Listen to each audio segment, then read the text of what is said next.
Hey, good morning. Robert Phoenix here, and I'm doing a little bit something different today. I'm using a different application instead of the desktop. Instead of the desktop application for Spreaker, I'm using the Studio just to see what it's like and how to use it. And I'm trying to do something a little bit different also with the broadcasting. So you'll see today that today's show is under the Robert Phoenix show, quote unquote. And the reason I'm doing this is because it's still 15 minutes of flame. It's still the same content, still the same format. I'm trying to create an app here over on Spreaker so that people can listen on their phone. And if I have 3 different shows, I have to come up with 3 different apps. So I've got to roll everything into one kind of rubric show. So it's a little bit of experimentation here as we sort of plot our way through Mercury retrograde and move forward in, as always, what are very interesting, extremely interesting times. I did a live stream last night on YouTube and got into some of the topics of the day, specifically where we are with Mercury retrograde. And this has been a really strange Mercury retrograde, I have to say. It has not been necessarily anything that unusual has happened in terms of breakdowns and stuff like that, though, knocking on wood. But it does have something to do or feel like there's something about things from the past surfacing, ghosts, phantoms, phantasms, bits and pieces of language, sentences, words, having to deal with repercussions, all those things that are less ephemeral. And one would think that it would be, very clear and in one's face in the sign of Aries, but I think that has more to do with action and reaction versus actual tangibility, and it can come from any direction, specifically Mercury retrograde in the past. So I guess what I'm saying here is that it's been an interesting Mercury retrograde, and will continue to be so. So we're going to look at some things today, and I'm going to do a kind of a Mercury retrograde summation of what I talked about last night on the live stream. And I got into a number of different charts. I looked at Timothy McVeigh's chart, and because he had his birthday the other day, and I looked at Shirley MacLaine's chart, and who else did I? I think those were the main 2. There was one other one that was pretty interesting, but those 2 were the ones that really stood out. And one of the things that I talked about was affliction to Neptune with a planet, and I got into the squares to Mars with Neptune, Venus to Neptune squares, Moon to Neptune squares, and Mercury to Neptune squares. So one of the things that I talked about was this whole idea of self-deception with the squares to Neptune, which are difficult. And in terms of, and this is challenging, because I have clients who have Mercury squares or Venus squares. And so when we talk about things at a very personal level, you have to be sensitive to that factor inside the chart. Because if you're not sensitive to it, then all of a sudden you're kind of just, dealing with the script with, how we would interpret a Mercury square or Venus square or Mars square to Neptune. So just let me be clear that on a very personal level, there is a ton of nuance that can be expressed with these aspects. Okay, from a sound bite, and a bullet point perspective, you can condense these things down into about 5 sort of salient talking points, and you can do that with pretty much any aspect. Now, there may be 5 salient talking points, but there could be another 5 not so salient talking points, meaning that they're kind of down on the list. And then maybe 5 more. So now you've got about 15 things that you could actually get into with a certain aspect. And then you have angles as well. So I just want to be clear about what I was sharing. And I think this got into this Mercury Neptune square that Donald Trump has. And his, how shall we say, ability to believe in what he's talking about to the point where it may not even be true, which we've talked about before as an aspect, and then as an aspect of Trump, and that's true. But there's also the quality of deception, deceptive thinking.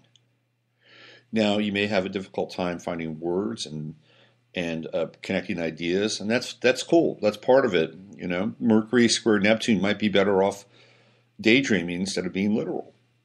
Maybe Mercury square Neptune could be engaged in painting or something imagistic.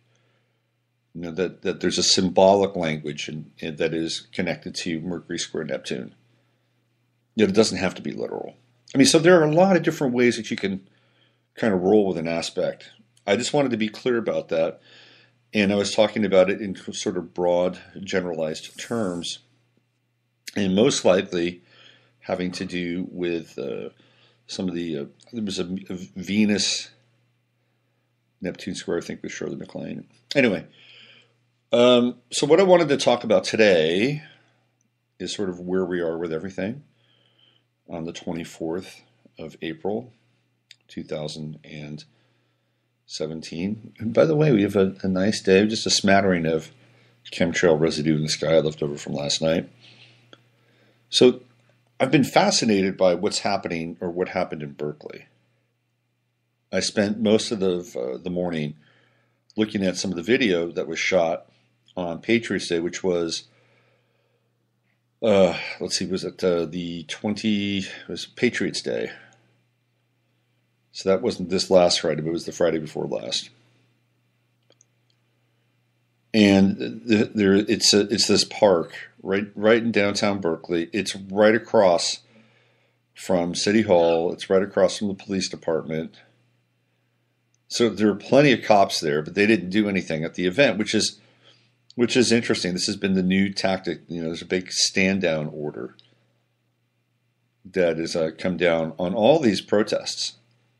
I mean, you can go back to when Trump was in Burlingame, and the left was raising havoc and wreaking havoc, and even in San Jose when Trump was down in San Jose again. You know, this is in the run up to the election, and people went batshit crazy, were beating up people and spitting on them and terrorizing. The police didn't do anything.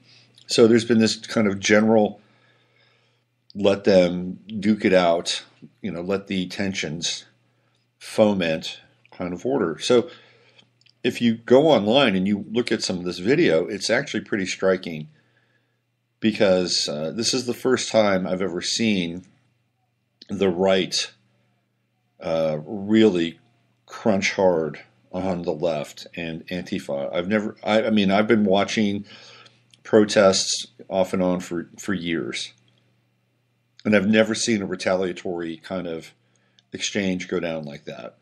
And Antifa they're not very good fighters, let's put it that way. I mean, some of the guys on the right, you know, you're just starting. Here's what's happened. They've finally pissed off the big dog. They finally pissed off and the big dog is angry. So the big dog was at the rally in Berkeley, and there were apparently about 80% Antifa and about 20% of fill in the blank Trump supporters, patriots, however you want to label it, and they kicked their ass. And Antifa ran, and they hid and dispersed, and they were throwing M80s and bricks and using pepper spray. I mean, this is incredibly aggressive. And I used to hang out in Berkeley all the time. My kid used to ride a skateboard in that park, and it was pretty intense to watch, I have to say. And a part of me is like, good, you know, these guys got their ass kicked, because they've been the uncontested bullies in a lot of ways. You know, these are kids that just have not gotten into scrapes and fights, and you can tell, because when they finally get into some kind of skirmish, they don't know what to do, and a lot of them seem shocked and traumatized. And so there are these images that have emerged from some of these. This is like the third time that these two polarized forces have gotten together. The second time, the first image was when the young woman got sprayed in the face with mace. She was a Trump supporter, got hit in the face with mace right on camera. That's the striking image from the first sort of go around with these two. The second striking image was this guy by the name of Based Stickman, and he cracks a stick over this Antifa guy's head, and it's a pretty big viral meme. And apparently his name is Kyle, and he's been sort of a celebrity since then. And he was at the third event, or the third showdown, and the image of this showdown was there's a young woman who has these dreads, and she comes running in. She's an Antifa person, and the Antifa sort of charging into the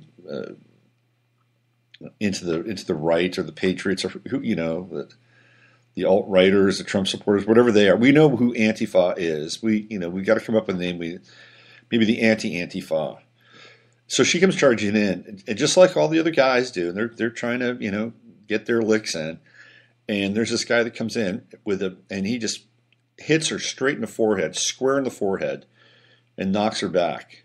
And I guarantee you that's the first time that person has ever been hit in the head like that. Now, she's got a GoFundMe pages are really in vogue because they're able to raise funds for people to get out of jail or have stitches or whatever. So she's got a GoFundMe page. And now she's the sort of the cause celeb that has come out of this event. But, if you get down in the trenches and you're kind of, throw down, you better be ready to throw down. And it doesn't matter at that point what sex you are. And, women want to be considered equal. I mean, some women, let's be clear. Some women want to be considered equal across, every single platform. Well, if that's the case, you're going to be considered equal in that environment as well. And if you're going to throw yourself into the breach, you're going to take a few licks. That's just the way it is. Especially if you're promoting equality as such, because you'll be, subject to an equal amount of violence as a man would be. And that's if you're gonna play by those rules, then you're gonna have to suffer the consequences of those rules. So in that sense, you can't say, "Hey, a man punched a woman," which we know societally is verboten. But in that moment, the rules of engagement are very, very different. And especially if you are coming from a place where everything is equal. So that said, is this good for America? Is this good for us as a country, as a people? And I would say to some degree, yes, it is good. And yet, ultimately, the answer is no. But in the moment, it might be really good. And I'll tell you why it might be really good. Because from a psychological perspective, it's, I think, healthy for us to get out our shit. I mean, did people die? No. Did people get hurt? Marginally. Could it have gotten worse? Absolutely. The left was throwing M80s, bricks, rocks, bottles. They were loaded with mace. So, it could have gotten a lot worse. Some people got hit with M80s. Which are dangerous. I mean, an M80 is an eighth of a stick of dynamite. You put a couple of those together and you've got a stick of dynamite. And it's easy. You could tape two of them together. You could tape the fuses together. You could light the fuse, and then boom, you've got a quarter of a stick of dynamite. So I think in some ways it's kind of psychologically healthy. Because on the one hand, it pushes back on, the brazen, hardcore left, which in many ways became sort of the bully class, which is ironic because they can't stand for bullying. They don't like bullying, but all of a sudden they became the bully class, which is interesting. So the bully class got got pushed back, and I think it's important. I think that that these people on the left have to understand that they just can't go running into these situations and assert their will and have some moral ground that they're thumping their chest with, and to that extent makes them kind of morally invincible. Well, they learned a lesson on this Patriot Day thing.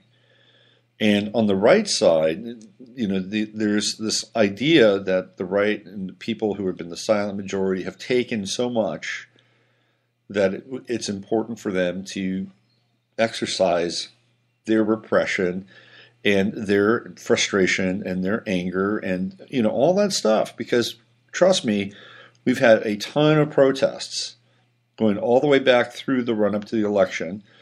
We had a ton of protests after the election, and there hasn't been anything like what I saw on these videos coming out of Berkeley. Now, that said, at what point does it become unhealthy? At what point does it become kind of mob rule, and all of a sudden, there's just blind violence, vengeance, and fury circulating amongst the masses? Well, that remains to be seen, and I don't know if it's done. I'm not sure we'll have the American Spring, but I'm not sure if it's done because the Antifa are an internationally based group. But you didn't know that. They were started in Sweden. And I was reading some things online about how do I say this, mainstream they became in Sweden. Like they started off as being anti-fascist, but they were very aggressive and would attack people and would actually come into their homes and do a number of things that we would think are not really very cool for a group that claims that they don't want to be that they don't want fascism to exist while exerting a form of fascism. And I wish I could find. There's this guy named The Fly who has a very interesting Twitter page, and he's into exposing who Antifa is. And he's noted that a lot of the Antifa people are professors and teachers. So there's this academic connection with Antifa. And they're being funded. They're being funded by Soros, but apparently there's also corporations that fund Antifa. Go figure, right? So this goes back into Anthony Sutton's model of what's going on in the world and the left-right dialectic and how both of them are promoted. So I think at some point you'll see sort of the right have their version of being funded so that they can foment this conflict that can kind of, take on a form of self-generation or regeneration. And Antifa is very active. You can go into their website. They actually have a website. And there's events that they have, and they comment on, and there's support, and there's this whole kind of movement that's going on with them. Now, here's really what's interesting to me. Like, I am not down with communism. I've never been down with it. I've always thought it was a big lie. Even before my political awakening, I saw what happened in Russia and the resources that were gobbled up by the few and left as scant crumbs for the many. It was the biggest scam of all time, and I didn't need to listen to Anthony Sutton to understand that. I saw that quite young. So I'm not really down with that notion of how the funds are reallocated. I mean, if you go to North Korea, you'll see a similar version, right? They have the elite who are really bright, and they serve the state, and they're the fresh face of North Korea, so that anytime anybody comes to Pyongyang, that's what you're going to see. It's kind of like the eugenics version of North Korea. If you go out into the countryside, you'll see the emaciated people, the people who are not the intelligentsia and the blue bloods of North Korea, and they're out there starving their ass off.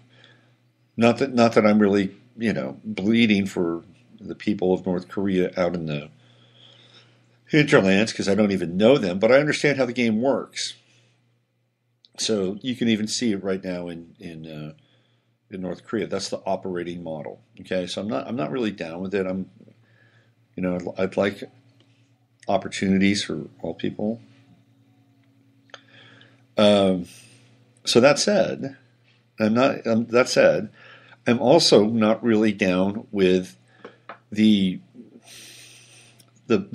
chest thumping for Trump as these guys go out and kick ass.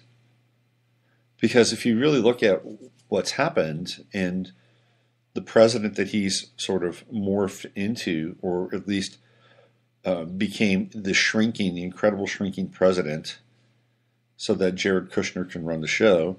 There's this level of cognitive dissonance. It's like make America great again, make MAGA, so the MAGA meme. And what's really happening is that this is not the guy that ran. This is not the guy that was promising all these various and sundry goodies that appeal to a lot of people.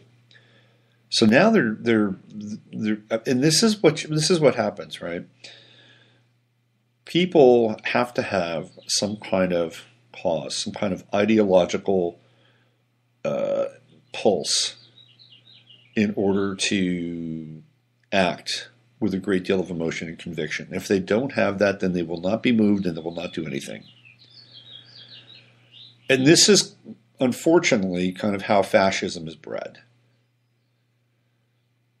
Because I'm not sure if people have a real clear view at times of the person that they're supporting, because ideologically they have bought into it to such a degree that there's no nuance and there's no ability to discern. And this is what we accuse the left of, by the way. So I think the people on the right have to be very careful so that they are not being subjected or falling into the same mind trap as the left. Because at some point, if that's the case, then Donald Trump just becomes Hillary Clinton, which he probably already has become. But he becomes Hillary Clinton, and there's no ability to move beyond their kind of original buy-in. They're stuck, they're frozen and crystallized. And that's not being in the moment or organic. And I get it. You want to devote yourself to something, right? If you go into a relationship, you go, well, I kind of like you and I kind of love you a little bit, but I also kind of, how long is that going to last? I mean, you're either all in or you're not. I mean, that's kind of how this whole thing works. So I get the buy-in. Like, at some point you'll deal with the misgivings or maybe the indiscretions or maybe the disparity between who the guy was and who he is now. I get it. But for now, you're going to defend an ideal that there's something bigger. Yeah, I just think this is an interesting case study, and the schism. You look at those videos, and I recommend you look at some of these videos and look at the faces on the right. You can't see the faces on the left because they're all masked up in their black bloc costumes. But on the right side, it's actually a lot more varied than you think. There are blacks, Latinos, Asians. I mean, they're all in there on the kind of the alt-right side. And even some of the videos that are the follow-up of what happened in Berkeley, the people that are curating the videos, they're not all white. So it's an interesting kind of phenomenon and a kind of slice of life. And I think if we could, there's this young woman named Lauren Southern.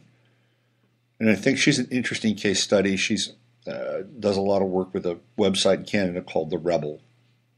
And she was there, and this gal is gung-ho, man. I mean, she's like on fire and ready to roll. And Lauren Southern is 21 years old, according to Wikipedia. She's 21 years old.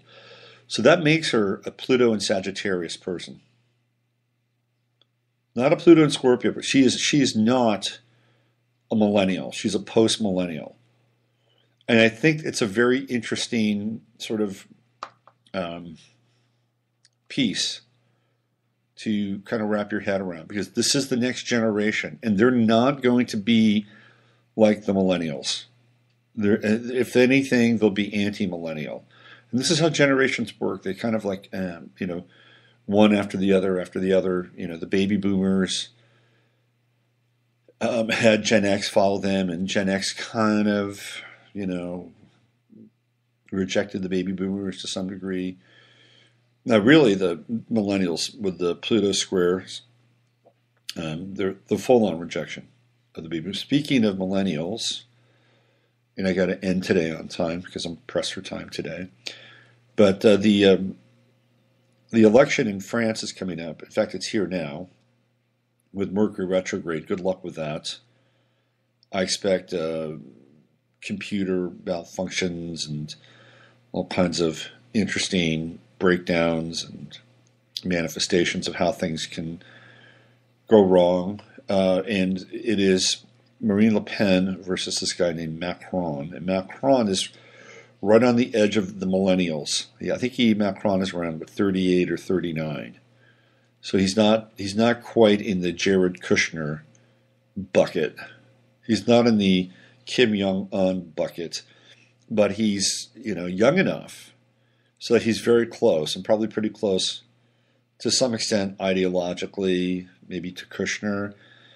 So if he gets elected, and there's a good chance that he will. I was looking at the show. I was going back to the show last night, and Marine Le Pen has kind of amazing aspects to be elected. Now she's, most likely another cutout, like Trump has been to a large degree, and there for the consumption of the false left-right paradigm. And she's got Jupiter on her ascendant right now, transiting on her ascendant. And the true node is getting ready to transit into her 10th house in Leo. So all these things, for all intents and purposes, look like they should be a good thing for her in terms of being elected. However, South Node is on her ascendant, so Jupiter's conjuncting her South Node, and then Mercury retrograde it's not quite opposite her ascendant, but it's in her 6th house, which is her Dharma and her work. The thing I saw about Le Pen was the Mars in Gemini square to her natal Pluto. And that, to me, felt kind of intense. And that's, again, about 3 weeks out, and even perhaps life-threatening. But I am not sure she's going to win. I was looking at her aspects last night, and, with that Jupiter on the ascendant, it's like, this could be something that could be kind of revolutionary for France. But then there's that South Node there. This is a tough one to call. Even against the astrology, I think Macron is going to win. That's my sense here. He's a Rothschild candidate, by the way. All right, that's it for today. Thanks for tuning in and listening. As always, this is just been playing with this new format. And tomorrow, probably what I'll do is I'll go into the 15 minutes of flame portion of this, and then do the show through that, and then just kind of move it over to the Robert Phoenix Show folder, so that people can listen to this stuff, at least in a podcast format, on the other side. All right, use your head to discern what's real, your heart to sip what's possible. I'm Robert Phoenix, and where did I go? Let me stay on page here, hold on. Hold on, where did my DJ council go? Come on now. Get back here. All right. My computer decided to take me to a blank page.